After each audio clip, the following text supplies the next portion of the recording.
Ето, колеги, Владо удари грамофелици над нас. Аз викам, айде още някакво мятания, днес второ сомче. То се вижда тъмно, дали се вижда? Вижда. Ма дали е сомче? Сомче. Пак на маскота, пак на същото място с нощи. И предполагам, пак ще го пуснем.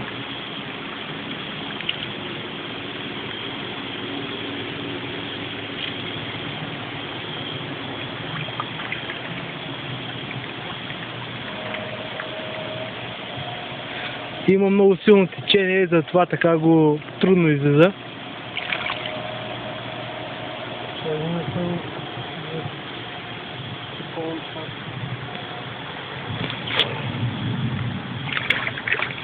Бре, стой. Стой, малциган. Ще те пусне със сигурност. Стана ексцесия като вчера, сутринта.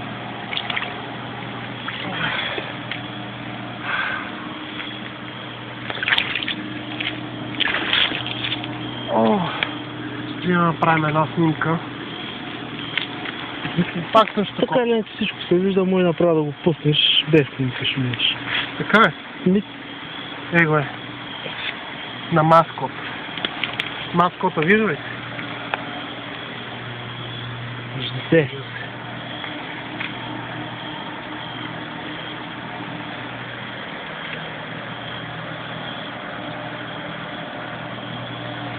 Само да споменем, че по-малки от тези сомчета преди малко ги взимат. Да, двама души. Има ли нещо, колега? Да, 2 сома.